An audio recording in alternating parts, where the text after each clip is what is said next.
Hi గారు, welcome to our channel. ప్రస్తుతం మనతో పాటు దామ బాలాజీ గారు సీనియర్ జర్నలిస్ట్ ఉన్నారు. వారితో ఒకసారి మాట్లాడదాం. నమస్కారం సార్. నమస్తే. సార్, పుష్ప 2 మూవీ ప్రొడ్యూసర్ పైన ఒక కేసు నమోదైంది అని అంటున్నారు సార్. అది కూడా ఫోన్ ట్యాపింగ్ కేసు అని అంటున్నారు. సో పుష్ప 2 మూవీ ప్రొడ్యూసర్ కి ఫోన్ ట్యాపింగ్ కి సంబంధం ఏంటి? అసలు ఈ కేసు ఎప్పుడు నమోదైంది? చాలా వార్తా పేపర్లో, న్యూస్ పేపర్లో కూడా వస్తుంది సార్. అసలు ఏం జరిగింది? మరి దీనివల్ల పుష్ప 2 టీమ్ కి అంటే మూవీకి ఏమన్నా ఇబ్బంది ఏర్పడే అవకాశం ఉందా సార్? మీరేం చెప్తారు? పుష్ప 2 సినిమాకి సంబంధించి అనేక వివాదాలు రోజుకొకటి వస్తున్నాయి. నిన్న కూడా అల్లు అర్జున్ మీద కేసు పెట్టడాన్ని మనం మాట్లాడుకున్నాం.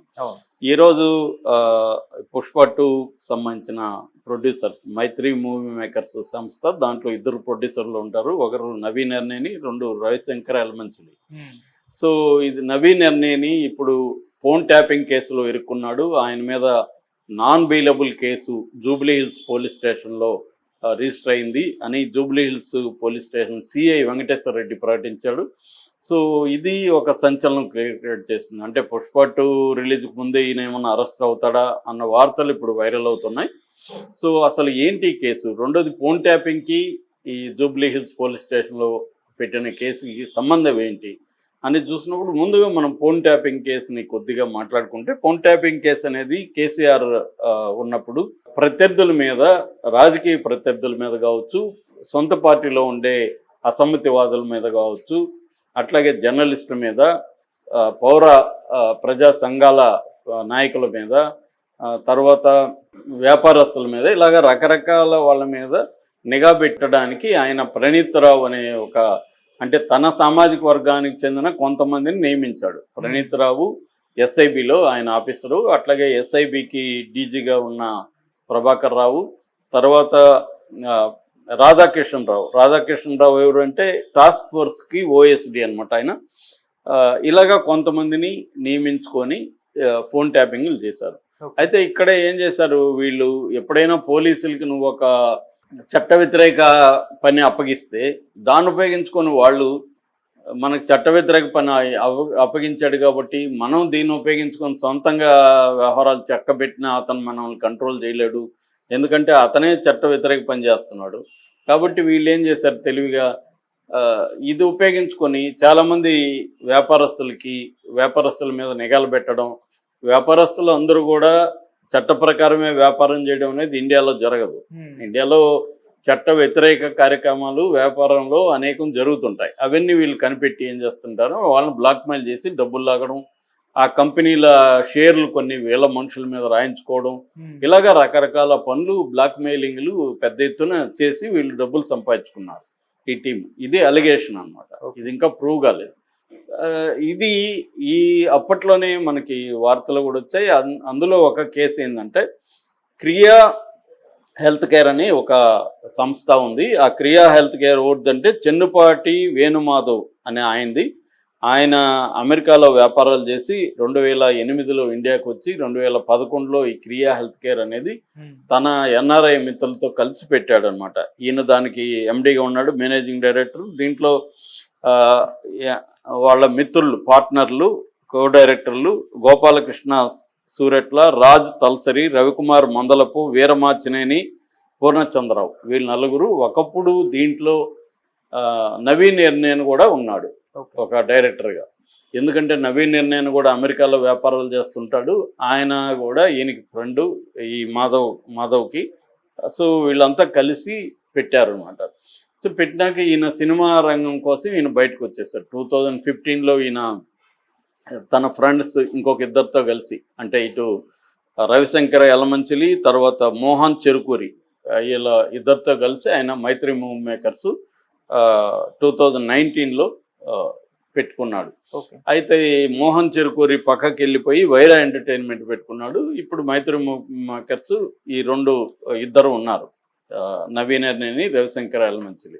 వీళ్ళిద్దరు కలిసి ఫస్ట్ శ్రీమంతుడితో ఎంటర్ అయ్యారు 2015లో. దాని తర్వాత జనతా గ్యారేజీ, రంగస్థలం, సవ్యసాచి, అమర్ అక్బర్, ఆంతోని, పుష్ప 1, పుష్ప 2, ఉప్పెన, సర్కార్ వారి పాట, వాల్తేరు వీరయ్య, వీరసింహారెడ్డి, ఇలాగ చాలా సినిమాలు చేసి మైత్రి మూవీ మేకర్స్ నెంబర్ 1 ప్లేస్లోకి వచ్చారు. ఇప్పుడు కూడా రామ్ చరణ్ RC16, ఎన్టీఆర్తో ఎన్టీఆర్ 31 ఇలాంటి సినిమాలు ఉన్నాయి. మొన్న ఆయన రీసెంట్గా బర్త్డే జరిగితే ఒక 10 రోజుల ముందు ఆయన బర్త్డేకి 8 సినిమాల సిబ్బంది ఇది చెప్పారు, విషెస్ చెప్పారు.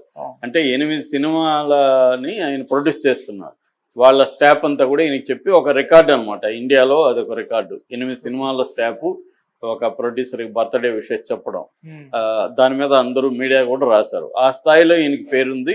సో ఇప్పుడు పుష్ప 2 మనకు తెలుసు, దాన్ని 1000 కోట్ల పైన బిజినెస్ అయింది ఆల్రెడీ. సో అదొక దేశంలోనే ఒక బాహుబలి, త్రిబుల్ 6 ఇలాంటి దీంట్లోకి లీగ్లోకి వెళ్ళే పరిస్థితి కనిపిస్తుంది. సో ఈ క్రమంలో ఇప్పుడు ఈయన మీద కేసు ఏంటంటే, వీళ్ళు ఈ రాధాకిషన్ రావు, ఈ నలుగురు డైరెక్ట్ ఇందాక చెప్పిన కో డైరెక్టర్ నలుగురు ప్లస్ నవీన్ ఎర్నేని, వీళ్ళందరూ కుమ్మక్కయ్యారు. కుమ్మక్కయ్యి ఈ చెన్నుపాటి వేణుమాధవ్ని బెదిరించి ఫోర్స్ఫుల్గా షేర్లని వీళ్ళ మీద రాయించుకున్నారు. ఇది కేసు అనమాట. సో ఇది క్రిమినల్ కేసు కిందకు వచ్చింది. ఎందుకంటే ఒకరిని బెదిరించి ఆ కంపెనీలో ఉండే షేర్లని వీళ్ళ మీద రాయించుకున్నారు. అందులో ఈయన కూడా ఉన్నాడు, ఎవరు నవీన్ ఎర్నేని. ఇది కేసు. దీంట్లో ఆల్రెడీ ఆయన మీద ఐపీసీ 386, 365, 341, 120B రెడ్ విత్ 34 ఈ 4 సెక్షన్ల కింద కేసులు పెట్టారు. ఇందులో బెయిలబుల్ ఉన్నాయి, నాన్ బెయిలబుల్ ఉన్నాయి. సో ఈయన్ని ఇప్పుడు ఏమన్నా ఎలక్షన్ ముందు సినిమా రిలీజ్ ముందు అరెస్ట్ చేస్తే మాత్రం దాని ఎఫెక్ట్ పుష్ప మీద పడే అవకాశం కనిపిస్తుంది. సో ఇది ఇప్పుడు సంచలనంగా మారింది. ఎందుకంటే చాలా ప్రెస్టేజియస్గా పుష్ప 2 ప్రాజెక్ట్ ముందుకెళ్తుంది.